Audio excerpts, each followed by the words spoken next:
కృపా, ఏంటి ఇంకా రెడీ అవ్వలేదా? తొందరగా రెడీ అవ్వు, చర్చికి వెళ్దాం, టైం అవుతుంది. నేను ఫంక్షన్స్ కి పార్టీలకే కాదండి, చర్చికి కూడా రాను. వచ్చిన దగ్గర నుండి అందరూ పిల్లల కోసమే అడుగుతున్నారు.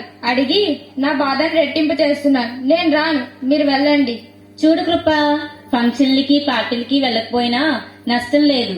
కానీ విశ్రాంతి దినాన్ని పాటించకుండా ఆయన ఆజ్ఞను మీరితే శాపగ్రస్తులం అయిపోతామని నేను నీకు ఎన్నిసార్లు చెప్పాను కృపా? చాలండి. 15 సంవత్సరాల నుంచి చర్చికి వెళ్తున్నాం, ఆయన ఆజ్ఞలను పాటిస్తున్నాం. అయినా దేవుడు మనకి ఇంకా పిల్లల్ని ఇవ్వలేదు. ఇంతకన్నా శాపం ఏముంటుందండి? చూడు కృపా, నాకు అర్థం కావట్లేదు. అసలు నీ కోపం నా మీద లేదా దేవుడి మీద? దయచేసి నన్ను ఇబ్బంది పెట్టకండి. ఒక్కసారి నా మాట విను కృపా. అబ్బా, మీరు వెళ్ళండి, నేను రాను. కృపా కృపా, తలుపు తీయ కృపా. దేవుడా, నా కోసం కాకపోయినా నా భార్య కోసమైనా ఒక్క బిడ్డనివ్వయ్యా.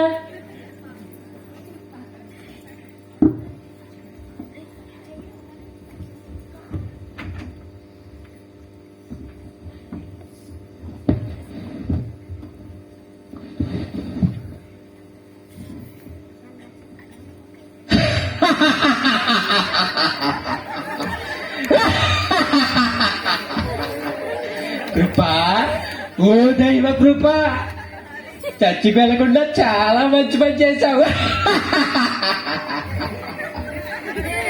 ఆదివారం చర్చికి వెళ్ళడం అంటే నాకు చాలా ఇష్టం. వాళ్ళే నా ముద్దు బిడ్డలు. అవును, మరి 15 సంవత్సరాల నుంచి చర్చికి వెళ్తున్నావు. ఆ దేవుడు నీకు ఏం చేశాడు? ఈ పాస్టర్లు ఇలా దేవుడిస్తారని చెప్తూ అలా అబద్ధాలు చెప్తారంతే. ఇచ్చే దేవుడైతే ఈ పాటికి ఇవ్వడా? ఇదిగో నా మాట విని, నీకు పిల్లలు పుట్టరు కృప. నా మాట విని ఈ తాడితో ఉరేసుకొని చావు చావు కృప.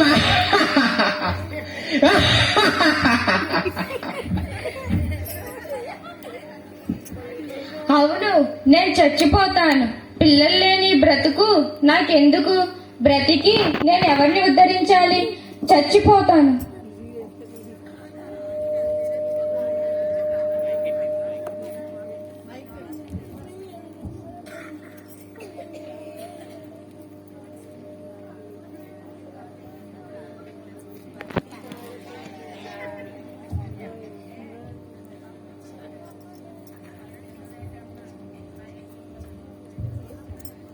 కృపా కృపా, తలుపు తీ కృపా.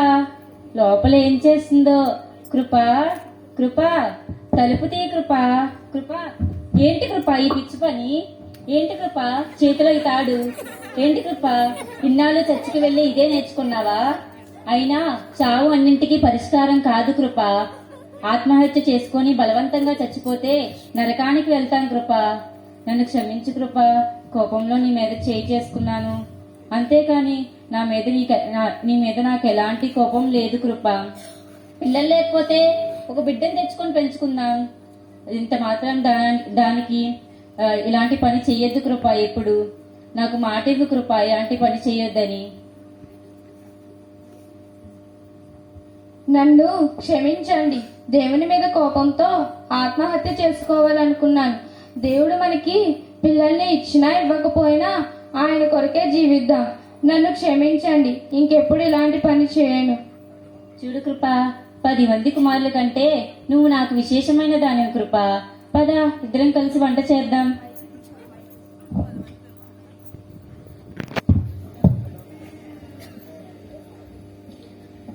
కొద్ది రోజుల్లోనే దేవుని అసాధారణమైన శక్తి కృపను తాకింది. మూయబడిన గర్భం తెరవబడింది.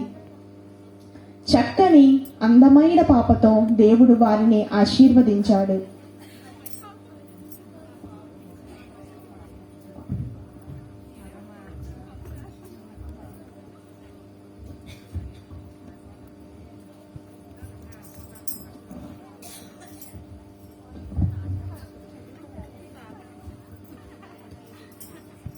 విక్టర్, ఒరే విక్టర్. రామయ్య, ఎలా ఉన్నావు? నేను బాగున్నానురా, నీవెలాగున్నావు? నీ కూతురు పుట్టిందంట కదరా, ఏది పాప ఎలా ఉంది? నిజంగా 15 సంవత్సరాల తర్వాత బిడ్డ పుట్టడం చాలా ఆనందంగా ఉందిరా. అచ్చం నీలాగే ఉందిరా నీ కూతురు. అమ్మా అతిగా గారాబం చేయకండి. మన గారాబమే మన పిల్లల్ని చెడగొడుతుంది. నా కొడుకు గురించి నీకు తెలుసు కదరా, అతిగా గారాబం చేయడం వల్లే వాడు చెడిపోయాడు.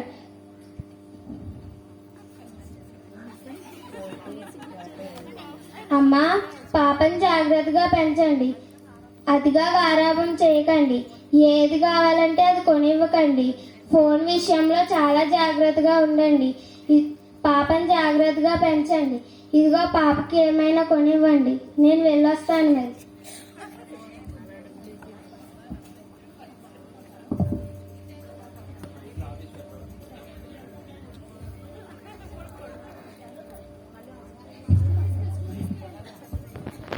హ్యాపీ బర్త్డే గిఫ్టీ తల్లి.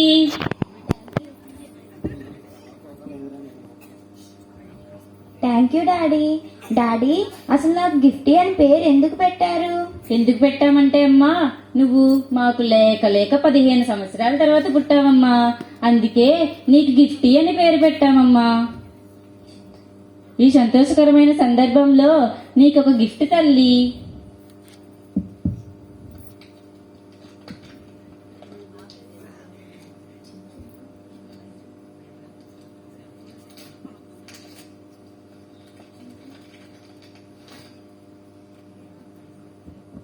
వా, బైబిల్ చాలా బాగుంది daddy. Thank you so much. చూడు తల్లి, నేను ఇచ్చిన ఈ బైబిల్ని నీవు రోజు క్రమం తప్పకుండా చదివితే నువ్వు ఏది కావాలంటే అది కొనిస్తాను. ఏం కావాలన్నా కొనిస్తావా డాడీ? నువ్వు అడగాలే గాని కొండ మీద ఉన్న కోతినైనా కొనితేస్తాను తల్లి. చాలండి, పిల్లని అధికారాభం చేసి చెడగొట్టవద్దని అంకుల్ చెప్పారు కదా. ఇంతకీ రేపు గిఫ్టీని కాలేజ్లో జాయిన్ చేస్తున్నాము కదా, జాగ్రత్తలు ఏమైనా చెప్పారా లేదా మీ బంగారు తల్లికి? చూడు కృప, నా బంగారు తల్లి మీద నాకు చాలా నమ్మకం ఉంది. నా కూతురు నిప్పురవ్వ. నాకు అవమానం కలిగించే పని ఎప్పుడూ చెయ్యదు. చూడు మమ్మీ, డాడీకి నా మీద చాలా నమ్మకం ఉంది. నేను బాగా చదివి మంచి డాక్టర్నై డాడీ పేరును నిలబెడతాను. అంతేకాదు, నీకేమైనా జ్వరం వస్తే కూడా నేనే ఇంజెక్షన్ చేస్తాను. చాలే, కలలు కంటే సరిపోదు, దాన్ని తగ్గట్టు కష్టపడాలి కూడా. సరేనా? అర్థమైందా? సరే అమ్మా. చూడు తల్లి, కాలేజ్లో నీలాగే అందరూ మంచి వాళ్ళు ఉండరు. కాబట్టి వాళ్ళతో నువ్వు చాలా జాగ్రత్తగా ఉండాలి. కాబట్టి నేను ఇచ్చిన ఈ బైబిల్ని నువ్వు రోజు చదవాలి. సరేనా? సరే డాడీ.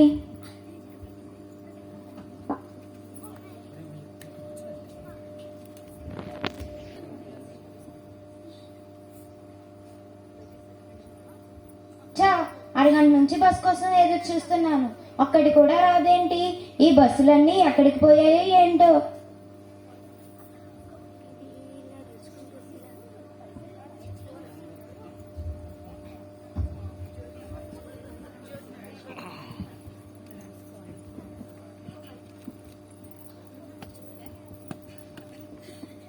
హాయ్ గిఫ్టీ.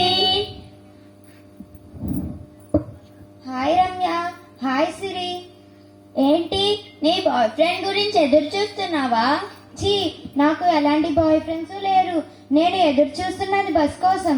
ఏం బాలేదు, పాత డైలాగు. పూర్వకాలపు అమ్మాయిలు బస్ స్టాప్ లో కూర్చొని బస్ కోసం ఎదురు చూసేవారు. ఇప్పుడు కాలం మారింది. బస్ కోసం కాదు, గ్రీకు వీరు లాంటి అబ్బాయి కోసం ఎదురు చూడాలి. నేను గనక బస్ స్టాప్ లో కూర్చుంటేనా నా కోసం 4 అబ్బాయిలు పోటీ పడతారు నన్ను డ్రాప్ చేయడానికి. ఆ మాత్రం ఉండాలే. ఈ కాలంలో అమ్మాయిలు అమ్మాయా మజాక అన్నట్లు ఉండాలి. అయినా నీవు టీషర్ట్లు ఎప్పుడు వేస్తావు? చిరిగిన జీన్స్ ఎప్పుడు వేస్తావు? ముసలిదాని అయ్యాక వేసుకుంటావా? పెళ్ళయ్యాక ఎలాగూ వేసుకోనివ్వరు. సరే గాని, ఏది నీ ఫోన్ నెంబరు? నాకు ఫోన్ లేదు రమ్య. ఏంటి, నీకు ఫోన్ లేదా? నువ్వు కాలేజ్ అమ్మాయివా లేకపోతే అమ్మమ్మవా? లేకపోతే ఏంటి గిఫ్టీ? చిన్నపిల్లల లాలీపాప్ తింటూ జండు జల్లు వేసుకొని చిన్నపిల్లల లాలీపాప్ తింటారంటే ఎలాగా? మనం పెద్దవాళ్ళం అయిపోయాం, కాలేజీలో చదువుతున్నాం అంటే ఎంత స్టైల్ గా ఉండాలో తెలుసా?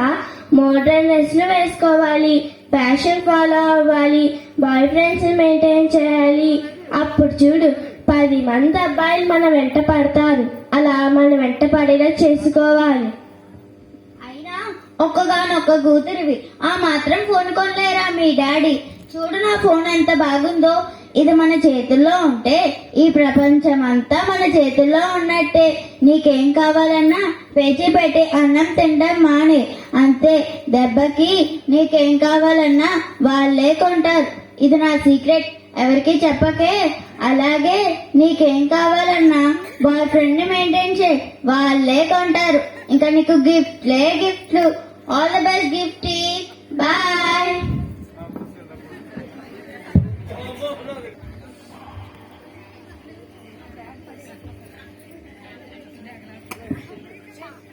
గిఫ్టీ తల్లి, తలుపు తీయమ్మా, లోపల ఏం చేస్తున్నావు? చా, ఒక్క ఫోన్ కొనమంటే చాలు బైబిల్ చదవాలని అడుగుతారు. అసలు ఫోన్ కొనడానికి బైబిల్ చదవడానికి ఏం సంబంధమో ఇప్పటికీ నాకు అర్థం కావడం లేదు. ఇలాగే నన్ను ఒక పంజరంలో చిలకలా పెంచుతున్నారు. అయినా ఈ రోజు నుండి నేను అసలు బైబిల్ ముట్టుకోను.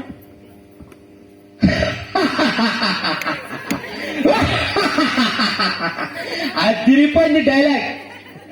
అయినా బైబిల్ చదవడానికి ఫోన్ కొనడానికి సంబంధం ఏంటి? నాకు కూడా ఎంత చించిన అర్థం కావలేదు.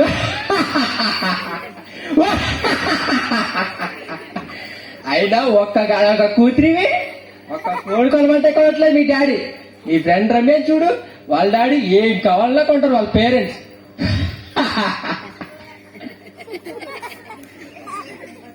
జీవితం చాలా చిన్నది, ఈ టీనేజ్లోనే బాగా ఎంజాయ్ చేయాలి.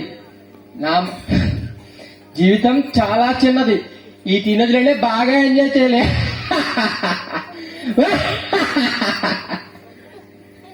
నా మాట విని నీ హృదయం నాకు ఇస్తే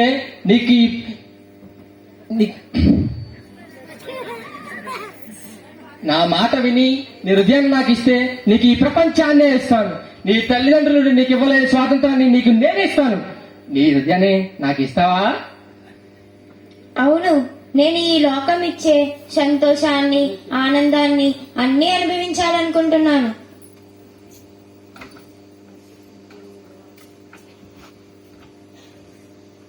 ఇదిగో నా హృదయం. బంగారు తల్లి హృదయం ఇంకా నా చెప్తావా?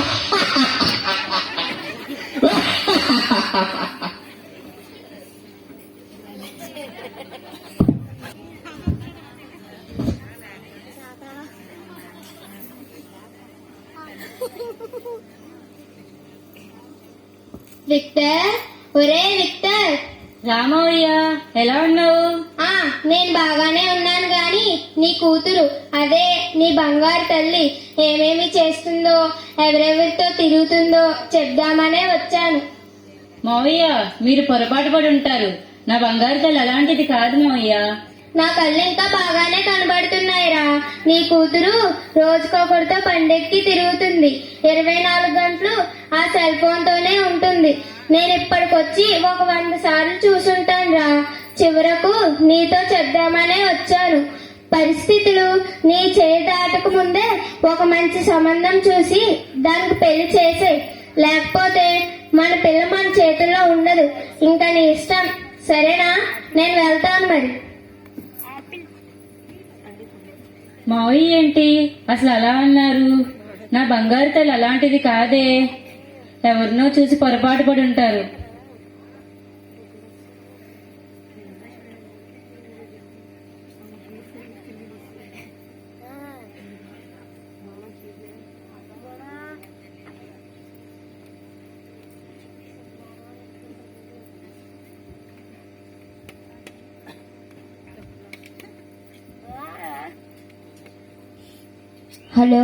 హలో ప్రణయ్, నేను ప్రణయ్, నీ గిఫ్టీని, ఫీల్ ఆఫ్ యువర్ హార్ట్ ని. అదే ప్రణయ్, మన ప్రేమ విషయం మా ఇంట్లో తెలిసిపోయింది. మా డాడీ నాకు సంబంధాలు చూస్తున్నారు, పెళ్లి చేస్తానంటున్నారు. అయితే హ్యాపీగా వెళ్ళి పెళ్లి చేసుకో. హే ఏంటి జోక్ చేస్తున్నావా? నేను ఇప్పుడు గర్భవతిని, ఆ విషయం నీకు తెలుసా?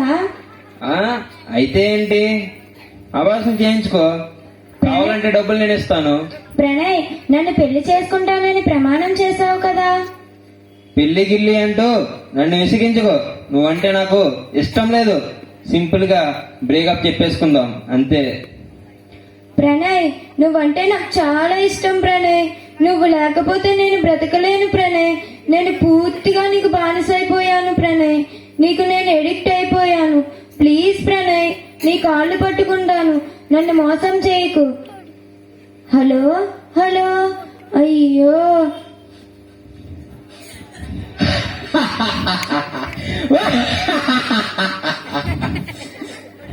నువ్వెప్పుడు బంగారు తల్లివి కావు, నిప్పురవ్వి కావు.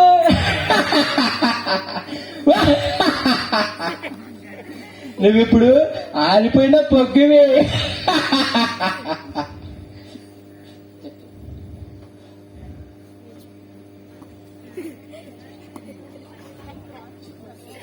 నాకు ఇప్పుడు బ్రతకాలని లేదు.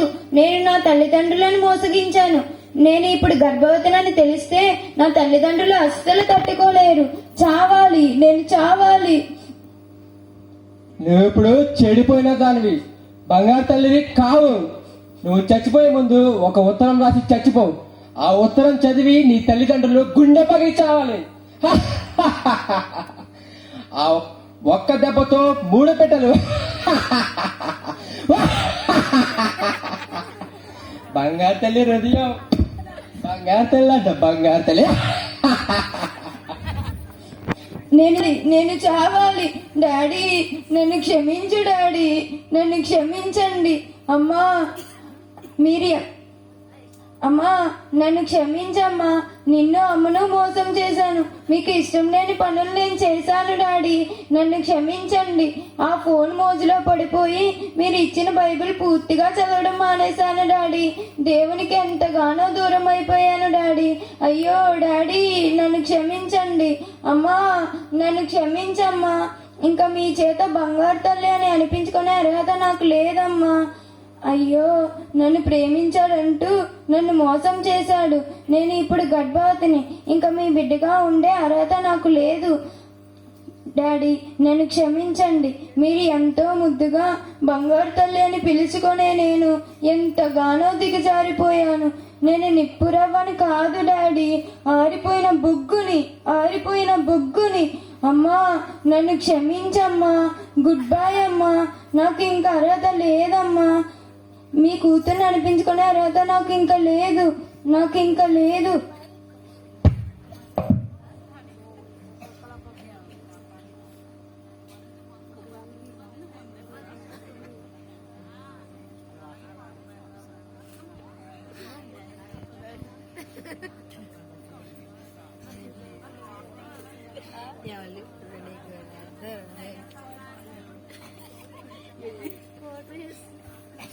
గిఫ్టీ,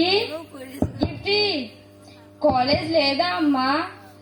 లే, ఇదిగో కొంచెం కాఫీ తాగేసి పడుకో. గిఫ్టీ, ఏమైందమ్మా? ఏంటి రక్తం? గిఫ్టీ తల్లి, లేక 15 సంవత్సరాలకు పుట్టావమ్మా. ఎంత పని చేసావమ్మా గిఫ్టీ తల్లి. అయ్యో, ఫోన్ ఏది? ఆయనకు ఫోన్ చే.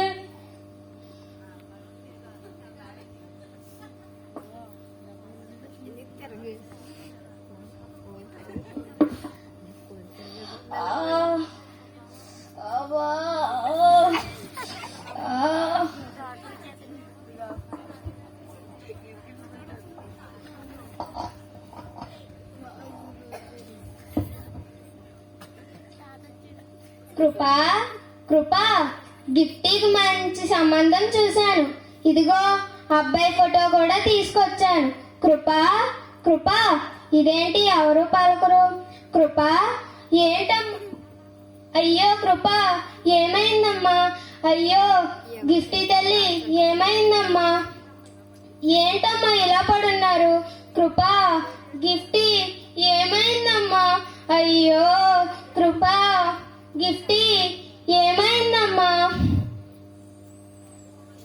అయ్యో కృపా, గిఫ్టీ ఏమైందమ్మా? కృపా ఇంకెక్కడ కృపారా? కృపా లేదు, గిఫ్టీ లేదు. చూడరా ఇద్దరు ఎలా శవాలైపడున్నారో. నీకప్పుడే చెప్పానురా, నా మాట విన్నావు కాదు.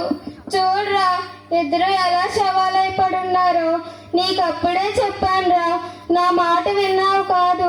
చూడరా ఇద్దరు ఎలా శవాలైపడున్నారో. చూడరా చూడు, ఇదిగో నీ కూతురు ఏదో ఉత్తరం రాసింది. చూడు, చదవరా. అయ్యో కృపా, గిఫ్టీ ఏమైందమ్మా? లెటర్ చదవరా, నేను వెళ్ళి జరగాల్సిన ఏర్పాట్లు చూస్తాను. కృపా, గిఫ్టీ. కృపా కృపా కృపా ఏసయ్యా, కృపా లే కృపా. ఏసయ్యా, గిఫ్టీ తల్లి ఏమైంది తల్లి? నేను ఇచ్చిన బైబిల్ నువ్వు చదివి ఉంటే ఇలా శవంలా మారుండేదానివి కాదు కదమ్మా. గిఫ్టీ తల్లి లేక 15 సంవత్సరాల తర్వాత పుట్టావమ్మా మాకు. ఆ దేవుడిచ్చిన బహుమానమమ్మా నువ్వు. గిఫ్టీ తల్లి కృపా లే కృపా. ఏసయ్యా, గిఫ్టీ తల్లి నువ్వు నన్ను మీ అమ్మనే కాదమ్మా, ఆ దేవుని కూడా మోసం చేశావు కదమ్మా. గిఫ్టీ తల్లి ఇంత పని చేశావేంటమ్మా? లేమ్మా గిఫ్టీ తల్లి. అయ్యో కృపా కృపా, నన్ను ఒంటరి వాణ్ణి చేసి వెళ్ళిపోయారా? నేను ఇంక ఎవరి కోసం బ్రతకాలి? అయ్యో అయ్యో కృపా, గిఫ్టీ తల్లి. అయ్యో, చివరికి నా బంగారు తల్లి కూడా నన్ను ఒంటరి వాణ్ణి చేసి వెళ్ళిపోయిందే. అయ్యో, నేను ఇంకా ఎవరి కోసం బ్రతకాలి? నేను ఇంకా ఎవరి కోసం బ్రతకాలి?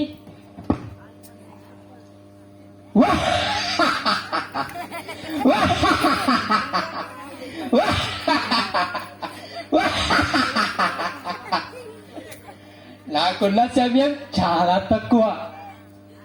నాకున్న ఆయుధాలలో ప్రధానమైనది ఈ సెల్ ఫోన్. దీనితో నేను యాక్టర్లు, డాక్టర్లు, పాస్టర్లు ఒక్కరేంటి అందరినీ నా సొంతం చేసుకుంటా, అందరినీ నా బాన్సలుగా చేసుకుంటా. ఈరోజు ఈ బంగారు తల్లే కావచ్చు, రేపు నువ్వు కావచ్చు.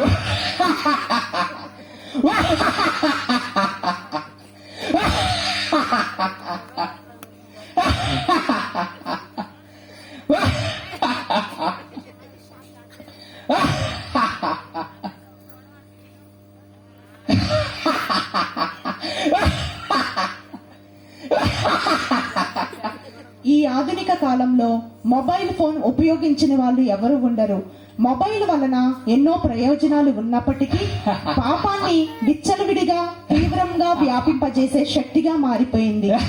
అనేక మంది యవనస్తుల జీవితాలను నాశనం చేస్తుంది. సెల్ ఫోన్ మాయలో పడి అనేక మంది తమ ప్రాణాలను మానాలను పోగొట్టుకుంటున్నారు. తల్లిదండ్రులను గౌరవించకుండా వారి హెచ్చరికలను కొట్టిపారేస్తూ తల్లిదండ్రులు తమపై ఉంచిన నమ్మకానికి ప్రతిగా మోసం చేస్తూ తమను తాము మోసం చేసుకుంటున్నారు. సాతాను వలలో చిక్కుకొని ఆత్మహత్యలకు గురవుతున్నారు. సమయం చాలా విలువైనది అని గుర్తించి నిజమైన క్రైస్తవ విలువలతో కుటుంబాన్ని కట్టుకుందాం. అందరం కూడా గట్టిగా చెప్పండి.